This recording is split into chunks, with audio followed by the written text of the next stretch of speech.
बिस्मिल्लाहिर्रहमानिर्रहीम। अस्सलाम वालेकुम students, welcome to our YouTube channel. आज की वीडियो में बात करेंगे CS201 प्रोग्रामिंग प्रैक्टिकल की असाइनमेंट नंबर 1 की, और 110% करेक्ट सोल्यूशन आप लोगों के साथ शेयर करूंगा। जो कोड आप लोगों के साथ शेयर करूंगा उस एक कोड से आपके फुल मार्क्स आ सकते हैं अगर आप लोग मेरी इंस्ट्रक्शंस को फॉलो करते हो। तो इंशाल्लाह इस वीडियो के बाद आप इजीली अपनी असाइनमेंट खुद बना के उसको खुद सॉल्व कर सकते हो, और आपके फुल मार्क्स की गारंटी मैं देता हूँ आपको। ठीक है, फर्स्ट ऑफ ऑल तो देखिए हमारा टोटल मार्क्स है 20, और आपने इस असाइनमेंट को मिस नहीं करना। हर असाइनमेंट का परसेंटेज होता है जो कि आपके CGP में इंक्लूड होता है। ठीक है, लास्ट डेट जो इसकी है वो 7 नवंबर है, उस दिन आपने लाजमी इसको अपलोड कर देना है। और मेन जो चीज़ है यहाँ पे हमारे पास वो ये है कि हमने इसको बनाने के लिए डेव C++ टूल जो है, जो सॉफ्टवेयर है, उसका हमने यूज़ करना है, और उसके अंदर कुछ बेसिक फंक्शंस हैं जिनको हमने यूज़ करते हुए इसका सॉल्यूशन बनाना है, कोड लिखना है, और उसके बाद उसकी फ़ाइल बनानी है, जो कि फ़ाइल होनी चाहिए .cpp फाइल। ठीक है, .cpp फाइल होनी चाहिए। इसके अलावा आप किसी भी फॉर्मेट में, जैसे कि PDF होता है या वर्ड होता है, उसमें अगर आप अपलोड करोगे तो वो आपका सॉल्यूशन कंसिडर नहीं किया जाएगा, उसके आपको सिर्फ 0 मार्क्स मिलेंगे। ठीक है, और सिर्फ आपने .cpp की जो फाइल है उसमें आपने इसको अपलोड करना है। वो क्या फ़ाइल होती है, कैसे बनेगी, वो भी इसी वीडियो में मैं आपको बता दूंगा। ठीक है, यहाँ पे हमारे पास क्वेश्चन दिया हुआ है। बेसिकली हमने क्या करना है कि एक कंसोल बेस्ड एप्लीकेशन बनानी है जो स्टूडेंट को अलाउ करे कि वो अपने मार्क्स जो है ना किसी भी 3 सब्जेक्ट्स के वो लिख सके, उसके अंदर पुट कर सकें। और वो एप्लीकेशन क्या करे कि वो जो 3 सब्जेक्ट्स के उन्होंने उसके अंदर मार्क्स लिखे हैं ना, उसको कैलकुलेट कर सके, उसके ऑब्टेन मार्क्स बता सके, एवरेज बता सके, ग्रेड बता सके, हाईएस्ट मार्क्स बता सके कि किस सब्जेक्ट में आए हैं, लोएस्ट किस सब्जेक्ट में आए हैं, और जो वैल्यूज़ इंटर हुई हैं उनकी बेस के ऊपर वो सारा कुछ बता दे कि इसका एवरेज कितना बन रहा है, या इसमें मोस्टली हाई लेवल के कितने मार्क्स आए। इस तरह की हमने एक कंसोल बेस्ड एप्लीकेशन डेवलप करनी है। ठीक है, अब उसके लिए कोड हमने लिखना होगा। ठीक है, तो यहाँ पे हमारे पास प्रोग्राम जो है ना इस तरह से होना चाहिए कि प्रोग्राम के सबसे ऊपर टॉप पे ना हमारे स्टूडेंट जो होगा उसकी आईडी होगी और नेम होगा। मतलब कि आपने अपना आईडी और नेम लिखना है, कैसे लिखना है वो भी बता दूंगा। ठीक है, उसको आपने लिख देना है just you can just hard code it. मतलब हार्ड कोड इट का मतलब ये है कि ये आपने इनपुट के अंदर ही इस तरह से लिखना है कि वो डायरेक्ट आउटपुट में टॉप पे शो हो। उसको लाने के लिए कोई और जो इनपुट है वो ना देनी पड़े, वो डायरेक्ट एज इट हो, जैसे कोड में हो वैसे आपके आउटपुट में टॉप पे आ जाए। ठीक है, उसके बाद जो इसमें सेकंड बात है वो ये है कि हमने 3 सब्जेक्ट्स के मार्क्स लिखने हैं। किसी भी 3 सब्जेक्ट्स, कोई भी 3 सब्जेक्ट्स हो सकते हैं, उनके मार्क्स लिखने हैं। और मार्क्स जो होने चाहिए वो 100 से कम ही होने चाहिए। मतलब टोटल मार्क्स हमारे 100 है, तो उसके अंडर जितने भी मार्क्स बनते हैं वो हमने लिखने हैं। रैंडमली हम लिख सकते हैं, लेकिन जो इन्होंने दिए हम वही लेके चलेंगे। ठीक है, उसके बाद हमने क्या करना है कि हमारे जो मार्क्स होंगे 3 सब्जेक्ट्स के, हमने उसकी एवरेज निकालनी है। ठीक है, जैसे हम एवरेज निकालते हैं कि एवरेज मेरे इतने % मार्क्स आए। ठीक है, वो वाली एवरेज निकाल लेनी है। ठीक है, उसके बाद हमने क्या करना है, ग्रेड कैलकुलेट करना है कि हमारे इतने अगर मार्क्स आते हैं तो कितना ग्रेड कितना बनता है। जैसे हमारा आ जाता है ना B ग्रेड आया, D ग्रेड आया, उस तरह से। तो बेसिकली ग्रेड्स जो होते हैं ना वो उनकी ये एवरेज होती है जो आपके सामने यहाँ पे लिखी हुई है ना, सेम यही क्राइटेरिया होता है वैसे एवरेज का। ठीक है, अगर A ग्रेड आएगा तो 90 होगा, 90 से ज़्यादा मार्क्स आ रहे हैं तो A+ होगा। 80 मार्क्स वाला B ग्रेड में आता है, 80+ से ज़्यादा मार्क्स आ रहे हैं तो वो B पॉजिटिव होता है, मतलब कि B+ ग्रेड होता है। ठीक है, इसी तरह C है, इसी तरह D है। और अगर 60 से कम मार्क्स आते हैं तो वो F ग्रेड में आएगा, मतलब कि फ़ेल होगा। ठीक है, ये भी हमने शो करना है। उसके अलावा जो पांचवा है वो ये है कि identify the highest marks among the subjects. हमारे पास 3 सब्जेक्ट्स हैं। ठीक है, उनमें से जिसके सबसे ज़्यादा मार्क्स होंगे वो सब्जेक्ट भी हमने हाईलाइट करना है कि ये सब्जेक्ट है जिसके ज़्यादा मार्क्स आए। इसी तरह हमने जो लोएस्ट मार्क आएंगे तीनों सब्जेक्ट में से, वो लोएस्ट जो मार्क्स होंगे, जो नंबर होंगे, जो सबसे कम नंबर आए होंगे, उनको भी हमने कैलकुलेट करना है।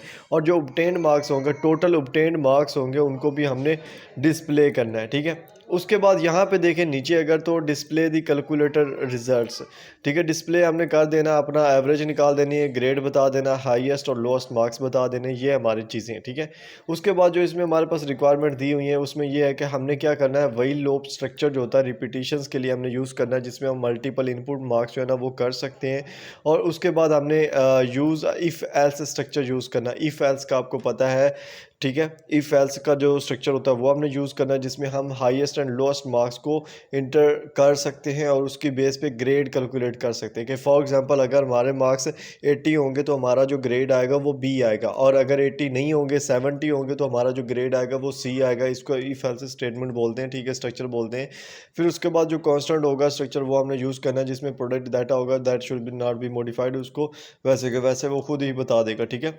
अब ये आपके पास सैम्पल स्क्रीनशॉट है जिसमें आपने देखें यहाँ पे स्टूडेंट आईडी आ गई है, आपकी अपनी आईडी आएगी, उसके बाद आपका अपना नेम आएगा, उसके बाद 3 सब्जेक्ट्स हैं, हम ये सेम रख लेंगे, ठीक है। हमारे पास ये जो कैलकुलेशन है ये जब हमारे कोड की बिल्कुल राइट आ जाएगी तो हमारा कोड क्या है, बिल्कुल 110% करेक्ट होगा। तो उसके लिए हमने करना क्या होगा, हम सिंपल जाते हैं अपने DivC++ पे, मैं आपको दोबारा से करके बताता हूँ, ठीक है। यहाँ पे मैंने एक न्यू ओपन कर लिया, ये सॉफ्टवेयर है DivC++, इसके अंदर ही हमने इसको सेट करना है। तो यहाँ पे जो कोड है वो मैं लिख देता हूँ और आपको थोड़ा सा समझा देता हूँ कि कोड में बेसिकली है क्या, ठीक है। सबसे पहले देखें, आप साथ में स्क्रीनशॉट ले सकते हैं कोड के, इसको सेव कर सकते हैं, ठीक है। यहाँ पे आपके पास जो मेन जो चीज़ है वो ये है कि आपकी यहाँ पे आईडी आएगी और आपका नेम आएगा। ये जो मैंने यहाँ पे ये आईडी लिखी, यहाँ पे आप अपनी आईडी लिखिएगा, और यहाँ पे जहाँ पे मैंने अपना नेम लिखा है यहाँ पे आपने अपना नेम लिख लेना है, ठीक है। जो आपका रियल नेम है वो आपने लिखना है, ये नहीं लिखना कि फलानी क्वीन है और ऑब्जेक्शन क्वीन और ये वो, उस चीज़ को छोड़ के जो रियल नेम है वो लिखने हैं, ठीक है, क्योंकि लड़कियाँ इस तरह से करती हैं फिर मार्क्स उनको मिलते नहीं है, ठीक है। उसके बाद हमने यहाँ पे क्या लिखा है, जो कांस्टेंट उन्होंने बोला वो था ना, हमें कांस्टेंट का जो स्ट्रक्चर था वो हमने यूज़ करते हुए इसमें हमने जो मैक्सिमम मार्क्स हैं वो इतने, मतलब कि कांस्टेंट चीज़ें जो हमारे पूरे कोड के अंदर वो कौन कौन सी है, उसमें मार्क्स हमारे 100 होने चाहिए, 100 से ज़्यादा नहीं होने चाहिए। 3 सब्जेक्ट्स हमने चूज़ करने हैं, ठीक है, और टोटल मार्क्स और एवरेज हमने बता देनी। उसके बाद हमने स्टूडेंट इन्फॉर्मेशन को इस तरह से, यानी कि वो हमारा आ जाएगा उसके ऊपर आउटपुट में आएगा। आउटपुट में हमारे पास यहाँ पे जो स्टूडेंट आईडी है और स्टूडेंट नेम है ये इस तरह सेम आएगा। इसको अगर आप चेंज करोगे तो ये आउटपुट में भी वैसे आएगा, ठीक है। यहाँ पे अगर आप लिखोगे व्यू आईडी स्टूडेंट की जगह तो वो भी आ सकता है, लेकिन हमने अपने आउटपुट के हिसाब से चलना है, ठीक है। उसके बाद हमारे पास जो 3 सब्जेक्ट्स हैं उनके मार्क्स इंटर करेंगे हम यहाँ पे, ठीक है, जो कि जो है ना बिटवीन 0 से लेके 100 होंगे, 100 से प्लस नहीं होंगे, ठीक है। और इसी के अंदर हमने उसको रह के करना है, ठीक है। उसके बाद एवरेज कैलकुलेट होगी जिसका हमारे पास फार्मूला है एवरेज मार्क्स का, ठीक है। और उसके बाद हम ग्रेड कैलकुलेशन करेंगे कि इतने मार्क्स होंगे तो बी ग्रेड आएगा, 70 मार्क्स होंगे तो सी डी, इस तरह से सारा कुछ, ठीक है। ये समझ आ गई। उसके बाद हम हाईएस्ट और लोएस्ट जो मार्क्स होंगे कि किस सब्जेक्ट जो है जिसके हाईएस्ट मार्क्स कितने हैं वो बताएंगे, और जो लोएस्ट वाला है वो बताएंगे, और उस एट द एंड हम डिस्प्ले कर देंगे अपने रिजल्ट्स को जिसमें हमारा सब कुछ होगा, ठीक है। अब यहाँ पे मैं इसको रन करता हूँ, आपके सामने रन किया, ठीक है। यहाँ पे वो मुझे पूछ रहा है कि आप इसको सेव करना चाहते हो। अच्छा, यहाँ पे जब आप कोशिश किया करो, जब आप अपनी फ़ाइल बनाते हो, अपना कोड बनाते हो, तो जब आप उसको सेव करते हो ना तो आप अपनी आईडी लिखो, जो भी आपकी आईडी, फॉर एग्जांपल मैं ये लिख देता हूँ, ठीक है। ये मैं फॉर एग्जांपल लिख दिया, ये मेरी आईडी, आपने इसको जस्ट लिख के ना सेव पर क्लिक करना है, ये आपकी फ़ाइल होगी सेव।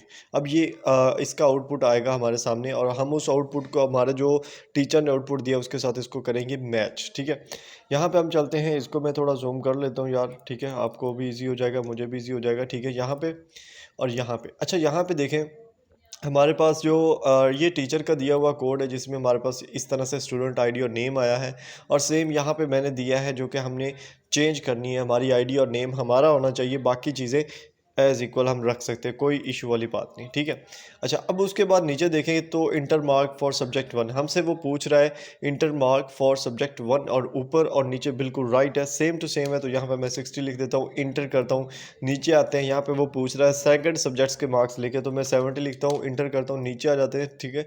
अब वो पूछ रहा है कि जो थर्ड सब्जेक्ट उसके मार्क्स लेके, तो मैं 90 लिख देता हूँ और इंटर कर देता हूँ, ठीक है। अब नीचे चलते हैं कि हमारा जो यहाँ पे रिजल्ट आया एट द एंड कैलकुलेशन है वो कैसी आई, ठीक है। यहाँ पे अगर आप देखो कि marks have been entered which is a result, और यहाँ पे भी वही सेम चीज़ है, ठीक है। यहाँ पे आपके पास जो है वो ये ऑब्टेन्ड जो मार्क्स हैं वो यहाँ पे शो कर रहा है कि टोटल 300 मार्क्स थे जिनमें से 220 आए हैं, और यहाँ पे भी सेम कर रहा है कि 300 मार्क्स में 220 आए। उसके बाद एवरेज हमने निकालनी थी, एवरेज मार्क्स उस बंदे के कितने आए हैं, तो यहाँ पे भी एवरेज हमने निकाल दिए, ठीक है। उसके बाद हमने ग्रेड उसका चेक करना था, ग्रेड कितना आया है, और यहाँ पे भी हमने उसका ग्रेड चेक कर लिया कि ग्रेड बंदा उसका सी आया। उसके बाद हमने हाईएस्ट मार्क्स कैलकुलेट करने थे कि हमारे पास 3 सब्जेक्ट्स हैं, उनमें से हाईएस्ट मार्क्स कौन से, तो उसमें 90 हाईएस्ट मार्क्स थे। इसी तरह हमने लोएस्ट मार्क्स का चेक करना है, तो ये तीनों सब्जेक्ट्स में से जो लोएस्ट मार्क्स है वो भी हमने यहाँ पे भी बता दिया, और यहाँ पे टीचर ने हमें ऑलरेडी बताया था, ठीक है, उसका हमने कोड लिखना था। अब यहाँ पे आप देखो बिल्कुल A to Z और राइट कोड है, ठीक है, बिल्कुल ए टू जेड राइट कोड है। अब इसमें अगर आपको लगे कि इसमें कोई इशू है तो फिर आप मुझे बता सकते हैं, आप कमेंट कर सकते हैं कि ये इशू है। अदरवाइज़ इसमें अब कोई 0% का भी इशू नहीं है, ठीक है। बिल्कुल ए टू जेड 100% करेक्ट सोल्यूशन है। अब आपने इसमें मज़ीद चेंजिंग कर सकते हो, ठीक है। चेंजिंग कैसे करते हैं, जैसे ये लिखा हुआ है ना, डिस्प्ले स्टूडेंट इन्फॉर्मेशन, इस तरह आप अपना जो है ना मज़ीद चीज़ें यहाँ पे ऐड कर सकते हो स्लैश में डाल के, ठीक है। यहाँ पे स्लैश में आप मज़ीद डाल सकते हो कि मैं अपना जैसे नेम लिख देता हूँ, ठीक है। आप इस तरह से प्रॉपर यहाँ पे कमेंट कर सकते हो, ठीक है।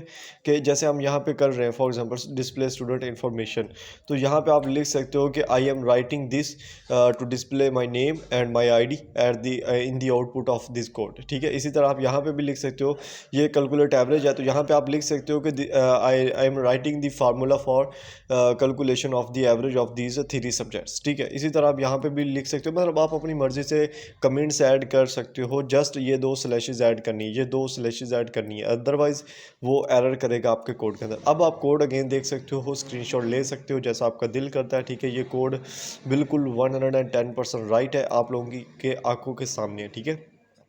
अब भी अगर आपका दिल ना करे हमारे चैनल को सब्सक्राइब करने का तो फिर कुछ नहीं कह सकता मैं आपको, ठीक है। उसके अलावा CS201 की असाइनमेंट ऑलरेडी अपलोड हो चुकी है, ठीक है। CS202 की असाइनमेंट ऑलरेडी अपलोड हो चुकी है। उसके अलावा जो असाइनमेंट्स मेरे से बनती हुई जो मैं बना सकता हुआ मैं बना दूंगा आप लोगों के लिए, ठीक है। क्योंकि मैंने आप लोगों से कोई पैसे नहीं लेने इस चीज़ के, मैं पेड पे काम करता हूँ। हाँ, वो पेड पे अगर आपने बनवानी हो तो वो अलग चीज़ है, बट जो अभी असाइनमेंट्स मैं बना सकता हूँ वो मैं बना दूंगा, उनके सोल्यूशन आपको मिल जाएंगे। चैनल सब्सक्राइब करके बेल आइकन को दबा देना, जैसे ही मैं वीडियो अपलोड करता हूँ आपको उसका नोटिफिकेशन मिल जाया करेगा इंशाल्लाह। और मैं सोल्यूशन के अलावा भी जो mid term final term preparation होती है उन पे वीडियोस बनाता हूँ, और रेडी बनी हुई है CS की पूरी प्लेलिस्ट पड़ी हुई शॉर्ट लेक्चर्स की, वो आप देख सकते हो, ठीक है।